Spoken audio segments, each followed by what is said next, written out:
ഉറ്റവരുമില്ലവരാരുമില്ല. ഞങ്ങളൊക്കെ അവസ്ഥകൾ ആലോചിച്ച് നോക്കുകയാണ്. ഞമ്മ എന്ത് പാവം ചെയ്തിരിക്കണെന്ന് ഈ നാട്ടില്. ആരും ഒരു പാവം ചെയ്യുന്ന ആൾക്കാരല്ല. അന്നാ പണിക്ക് പോയി നിൽക്കുന്നവരാണ്. അത് എത്രയും പ്രയാസപ്പെടുത്തുന്ന എന്തിനുമാണ് ഈ ദൈവം ഞങ്ങളൊക്കെ സൃഷ്ടിക്കുന്നത്? ഇതിന് നല്ല ഞങ്ങളെല്ലാവരും പോയി കഴിഞ്ഞിരിക്കുകയാണ്. ഞങ്ങൾക്ക് ഇനി ആരല്ലത്? നിങ്ങൾ പറഞ്ഞു തരും, ഞങ്ങൾക്ക് ആരല്ലത്? എന്റെ വാക്കിലൂടെ എല്ലാവരും ഇത് കിടക്കുന്നത്. ഇതുവരെ കിട്ടിയിട്ടില്ല. ആരോട് ഞങ്ങൾ പറയുന്നത്? സ്നേഹിതന്മാരും എല്ലാവരും മണ്ണിനടിയിലാണ്. അറിയോ? ഇതൊക്കെ ആരോട് നമ്മൾ സങ്കടം പറയും?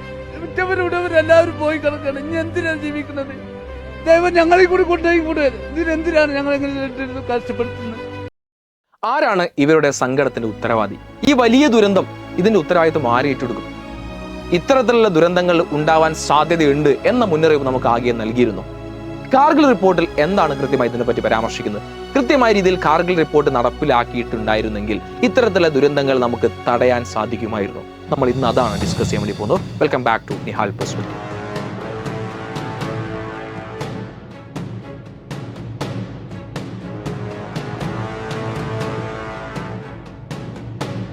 കാർഗിൽ റിപ്പോർട്ടിനെ പറ്റി പരിശോധിക്കുന്നതിന് മുന്നേ നമ്മൾ കൃത്യമായി അറിഞ്ഞിരിക്കേണ്ടത് പശ്ചിമഘട്ടത്തെ പറ്റിയാണ്, വെസ്റ്റേൺ ഗാർഡിനെ പറ്റിയാണ്.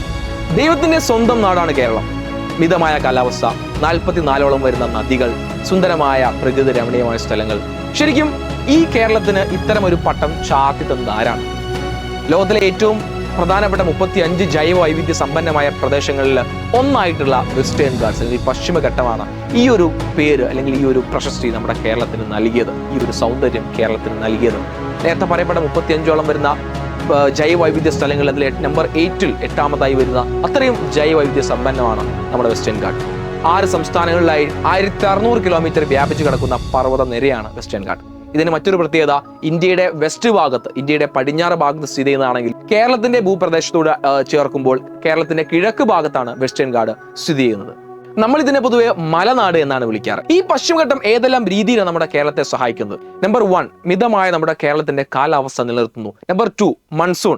കൃത്യമായ മൺസൂൺ മാസങ്ങളിൽ കൃത്യമായി നമുക്ക് മഴ നൽകാൻ കാരണം ഈ വെസ്റ്റേൺ ഗാർഡ്സ് ആണ്, അല്ലെങ്കിൽ ഈ പശ്ചിമഘട്ടമാണ്. നമ്പർ 3, നമ്മുടെ തൊട്ട അയൽ സംസ്ഥാനമായ തമിഴ്നാട്ടിലെ വരണ്ട കാലാവസ്ഥയെ തടഞ്ഞു നിർത്തി നമ്മുടെ കേരളത്തിലേക്ക് എത്തിക്കാൻ സംരക്ഷിക്കുന്ന വെസ്റ്റേൺ ഗാർഡ്സ് ആണ്.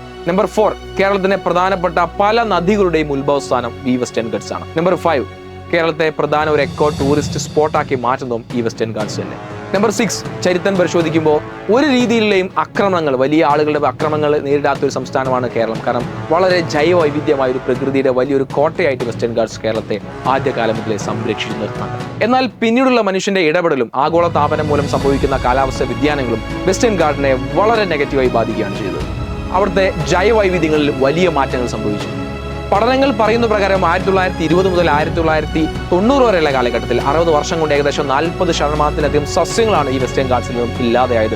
ജൈവവൈവിധ്യം ഒരു മേഖലയിൽ നിന്നും പതുക്കെ നശിക്കാൻ ആരംഭിക്കുകയും ഈ വിഷയം ഗൗരവമായ പാരിസ്ഥിതിക പ്രശ്നങ്ങൾ ഉണ്ടാക്കുന്ന മനസ്സിലാക്കിയപ്പോൾ ഹരിത ട്രിബ്യൂണൽ കൃത്യമായി കേന്ദ്ര സർക്കാർ നിർദ്ദേശം നൽകുകയും കേന്ദ്ര സർക്കാരിന്റെ അനുമതിയിൽ ഒരു കമ്മിറ്റി രൂപീകരിക്കുകയും ചെയ്തു. ആ കമ്മിറ്റിയെ western guards ecology expert panel എന്നാണ് വിളിച്ചത്. 2010 മാർച്ചിലാണ് ഈ ഒരു കമ്മിറ്റി നിലവിൽ വരുന്നത്. ഈ കമ്മിറ്റിയുടെ അധ്യക്ഷനായിരുന്നു പ്രൊഫസർ മാധവ് ഗാർഗിൽ. അതുകൊണ്ടാണ് ഈ കമ്മിറ്റി ഗാർഗിൽ കമ്മിറ്റി എന്ന പേരിൽ അറിയപ്പെടുന്നത്. ഒരു വർഷം കൊണ്ട് ഈ കമ്മിറ്റി കൃത്യമായി കാര്യങ്ങൾ പഠിച്ച് 2011 സെപ്റ്റംബർ മാസം ഗവൺമെന്റിന് റിപ്പോർട്ടുകൾ സമർപ്പിച്ചു. എന്നാൽ ഈ റിപ്പോർട്ട് ഗവൺമെന്റ് പബ്ലിഷ് ചെയ്തില്ല എന്ന് മാത്രമല്ല, ഈ പഠനവുമായി ബന്ധപ്പെട്ട ബാക്കി എല്ലാ രേഖകളും, ഈവൻ വെബ്സൈറ്റുകൾ പോലും റിമൂവ് ചെയ്യപ്പെടുന്നതാണ് പിന്നീട് നമുക്ക് കാണാൻ വേണ്ടി സാധിച്ചത്. എന്നാൽ പിന്നീട് RTI right to information act പ്രകാരം ഇതിന്റെ റിപ്പോർട്ട് ആവശ്യപ്പെട്ടുകൊണ്ട് പല കേസുകൾ പോയപ്പോൾ ആ സന്ദർഭത്തിലാണ് ഡൽഹി ഹൈക്കോടതി ഇത് പുറത്ത് ഇറക്കണമെന്ന വിധി പുറപ്പെടുവിച്ചു. അതിന്റെ അടിസ്ഥാനത്തിലാണ് ഈ റിപ്പോർട്ട് പുറത്തു വന്നത്. എന്നാൽ 552 പേജുള്ള ഈ റിപ്പോർട്ട് പുറത്തു വന്നപ്പോൾ ആ റിപ്പോർട്ടിലെ ഏറ്റവും പ്രധാനപ്പെട്ട കാര്യം, ഈ പറയപ്പെടുന്ന 1600 കിലോമീറ്ററോളം നീണ്ടു കിടക്കുന്ന ഈ പർവ്വതനിര, ഈ വെസ്റ്റേൺ ഗാർഡ്സ് എന്ന് പറയുന്നത് എക്കോളജിക്കലി സെൻസിറ്റീവ് ഏരിയ ആണെങ്കിൽ അഥവാ പാരിസ്ഥിതിക ലോല പ്രദേശമാണ്. അതോടൊപ്പം ഈ പശ്ചിമഘട്ടത്തെ അദ്ദേഹം 3 എക്കോളജിക്കൽ സോണാക്കി മാറ്റി. Ecological sensitive zone 1, ecological sensitive zone 2, ecological sensitive zone 3 എന്നിങ്ങനെ 3 സോണുകളായി തരംതിരിച്ചു. ഈ 3 സോണുകളും എന്തൊക്കെ കാര്യങ്ങൾ നമുക്ക് ചെയ്യാൻ പാടും, എന്തൊക്കെ കാര്യങ്ങൾ ചെയ്യാൻ പറ്റില്ല എന്ന കൃത്യമായ കാര്യം അദ്ദേഹം ആ റിപ്പോർട്ടിൽ പറയുന്നുണ്ട്.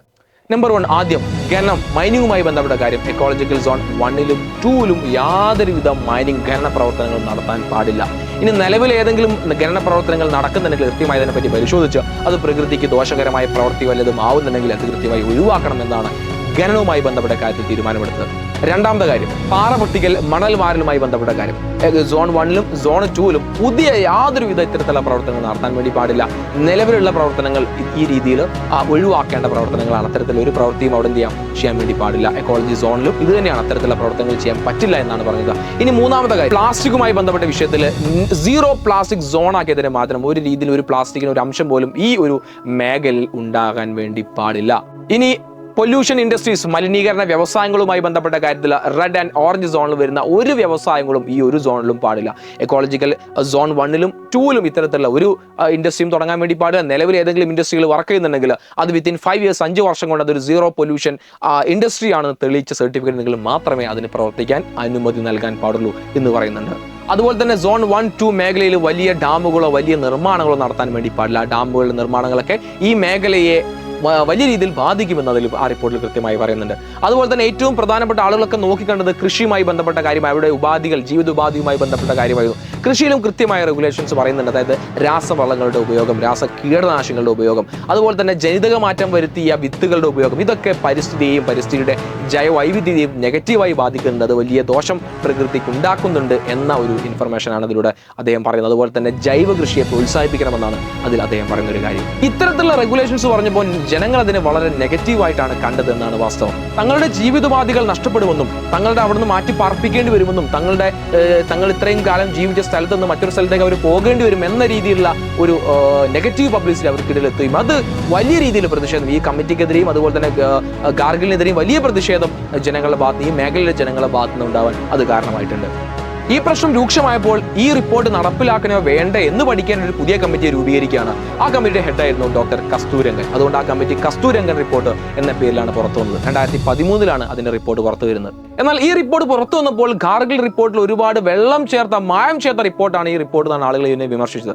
100% എക്കോളജി സെൻസിറ്റീവ് സോണായി പ്രഖ്യാപിച്ച വെസ്റ്റേൺ ഗാർഡ്സ് അല്ലെങ്കിൽ പശ്ചിമഘട്ടത്തിൽ 37% മാത്രമേ ഇത്തരത്തിലുള്ള മേഖലയുള്ളൂ എന്ന് അദ്ദേഹം എന്ത് ചെയ്തു, ഈ റിപ്പോർട്ടിൽ അദ്ദേഹം പറഞ്ഞു. അത് മാത്രമല്ല മുൻ ഗാർഗിൽ റിപ്പോർട്ടിൽ അദ്ദേഹം കൊണ്ടുവന്ന പല റെഗുലേഷനും അദ്ദേഹം എന്ത് ചെയ്തു, മിതമായ ഒരുപാട് കാര്യങ്ങൾ അദ്ദേഹം വെട്ടിച്ചുരുക്കി. ഒരുപാട് ലിമിറ്റേഷൻ അല്ലെങ്കിൽ ഈ പറയപ്പെടുന്ന ഗാർഗിൽ റിപ്പോർട്ടിൽ വെള്ളം ചേർത്ത് വെള്ളമായ രീതിയിലുള്ള റിപ്പോർട്ടാണ് ശരിക്കും എന്ത് പുറത്തു വന്നത്, ഈ പറയപ്പെടുന്ന കസ്തൂരംഗൻ റിപ്പോർട്ട് പുറത്തു വന്നത്.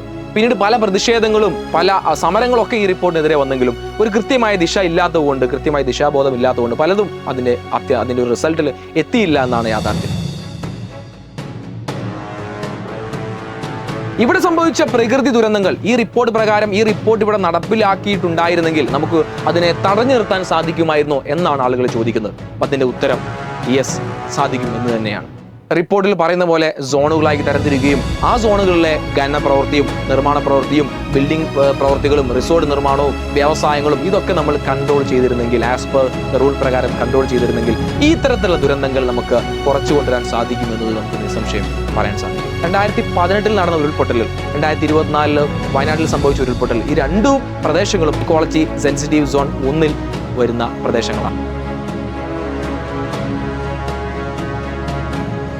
അപ്പൊ ആരാണ് തെറ്റുകാർ? എന്താണ് നമുക്ക് ഈ റിപ്പോർട്ട് നടപ്പിൽ വരുത്താൻ സാധിക്കാത്തത്? ഇനി എന്താണ് നമുക്ക് ചെയ്യാൻ വേണ്ടി സാധിക്കുക? തീർച്ചയായും സ്വകാര്യ വ്യക്തികളുടെ ലാഭം മാത്രം ലക്ഷ്യമാക്കി പ്രവർത്തിക്കുന്ന മാഫിയകളും അവരെ സംരക്ഷിക്കുന്ന രാഷ്ട്രീയക്കാരും തന്നെയാണ് ഒരു പരിധിവരെ ഇതിന് ഉത്തരവാദി. കാരണം ഇത്തരത്തിലുള്ള മേഖലയിലെ ജനങ്ങളെ തെറ്റിദ്ധരിപ്പിച്ചുകൊണ്ട് തങ്ങളുടെ ബിസിനസ്സുകൾ, ആ മറവിൽ തങ്ങളുടെ കച്ചവടവും ബിസിനസ്സുകളും മുന്നോട്ട് കൊണ്ടുപോകാൻ വേണ്ടി മാത്രമാണ് ഇത്തരത്തിലുള്ള ആളുകൾ ശ്രമിച്ചത് എന്ന കാര്യം പകൽ പോലെ വ്യക്തമാണ്.